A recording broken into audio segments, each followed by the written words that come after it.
Hi guys, welcome to the channel. So if you have an FTX 3 Paso and you happen to have an issue where the drive shaft comes out, but literally comes out of the diff housing, and you think, that's no good, and then you end up with front wheel drive only, okay, and basically I will take you through quickly what you need to do to fix it.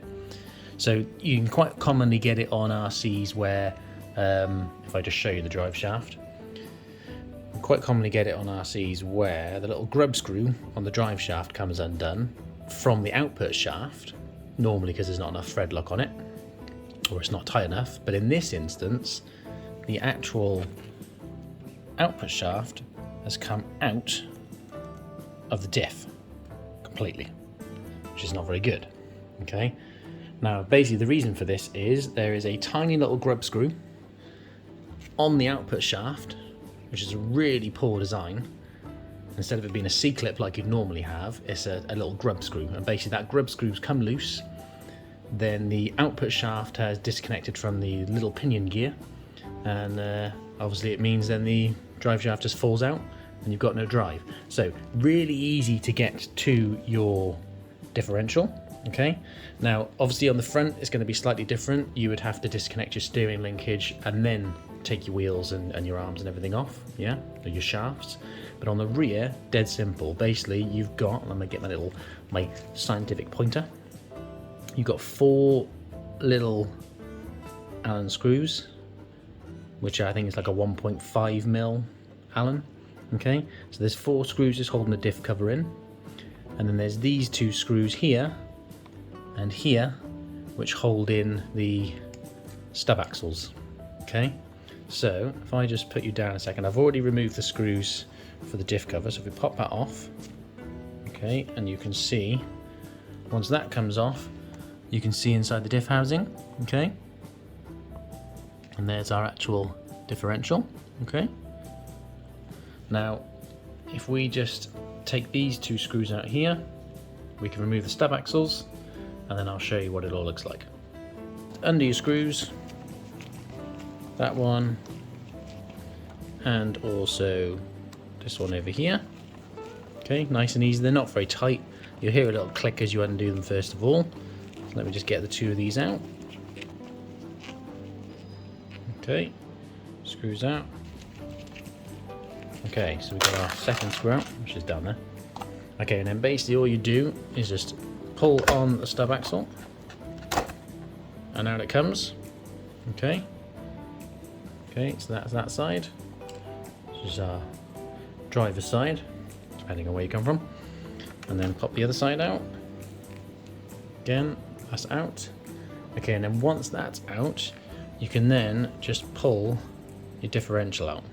Okay, that's your differential out. Okay, so basically what happens is there's your gear, okay, there's your differential gear, okay, and I've already taken this apart. So here is your little pinion gear, okay, and what happens is this actually has a little hole in the very end of it that the screw, this tiny little screw here, screws into. So basically this goes through here like so, and then the screw screws into the end there, and basically the screw's just backed out, and then obviously as the screw backs out, pinion gear drops off, your drive shaft falls out, and then you've no longer got any drive. So basically it's all because of this tiny little screw here. Normally you'd have a C-clip, you know, they'd have a little C-clip on the end with a recess, much better design. But obviously with this little, I call it a grub screw, it's not a grub screw, it's an actual little Allen bolt, but it's tiny and doesn't look like it's got any Loctite on it. So basically going to clean that up, put some Loctite on it, put this back on, and then I'll take you through the process of putting it back together, and hopefully we will then have 4-wheel drive again instead of front wheel drive. Okay, so what we're going to have to do to put it back together, we'll get some Loctite on the screw in a second. Now obviously to put it back together, because if you can just see through the differential, my finger blocking the light, the drive shaft is going to slide through there. You need to then do the screw up from the inside yeah, so that basically it holds it in.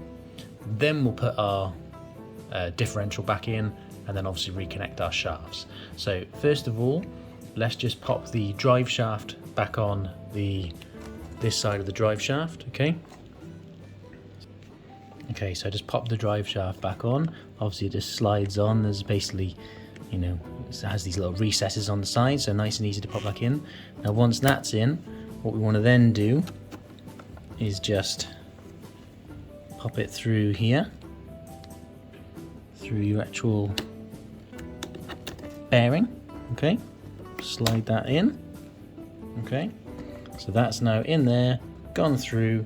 Now what we can see is, you might not be able to see, but let me see if I can get you in close.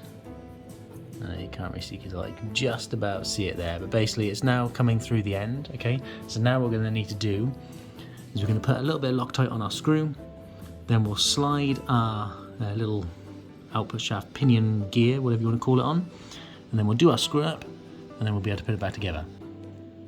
Okay, so we're going to get our Loctite. Okay, I just use the blue stuff. Okay, and then we're going to get our pinion gear. I'm going to slide this pinion gear onto the output shaft. It's going to be hard to video this bit, so I'll just pop that on and I'll come right back.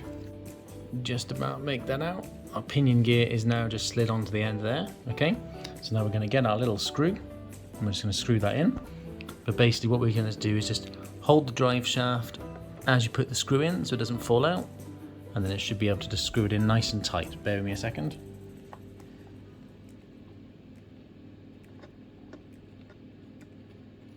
Okay, so now you can see the screw is screwed in and holding the pinion gear on. Okay, whatever you want to call it. Okay, drive shaft is reconnected. Okay, so that's all reconnected. Screw is in. So now what we're going to do is put our differential gear back in. Okay, so that just slides in like this. Okay, now what I would suggest we do is, before you put it all back together, to make sure you've put it back in the right way, slide your output shafts back in, just run the car, and obviously make sure the diffs don't try to go against each other, because obviously if you put this in the wrong way, then it'll try to turn the rear wheels the opposite direction to the front wheels. So let's just get our output shafts back in. Okay, so we've got our driver side output shaft, so just slide that in. You might just need to rotate your diff a little bit. Okay, that just slides in like that, nice and easy. Okay, then the same with the other side. Get your output shaft and just slide it in. Okay, so both shafts are now back in. Okay, so now what we're going to do, let's just check that everything goes in the same direction. Okay, so easiest way to make sure they're all going in the same direction, get yourself one of your wheels, pop it on. Okay, and then just with your transmitter, just drive forward slowly. Just make sure they're all going in the same direction. Okay, once you're happy they're all going in the same direction, pop the wheel back off.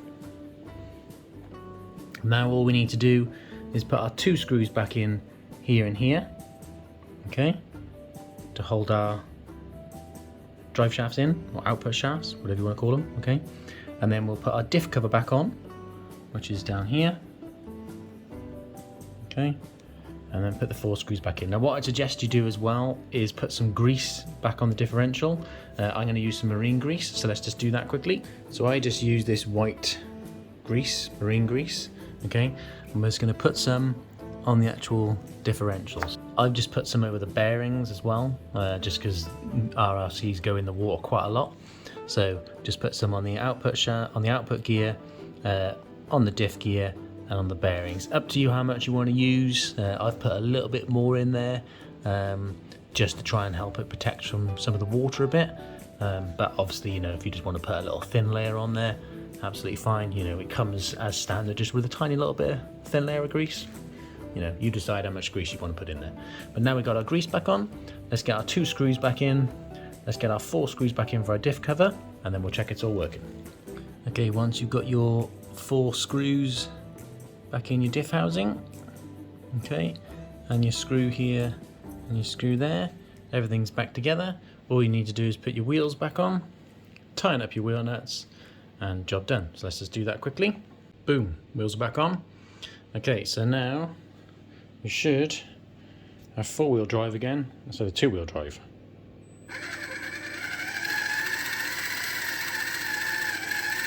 Lovely jubbly.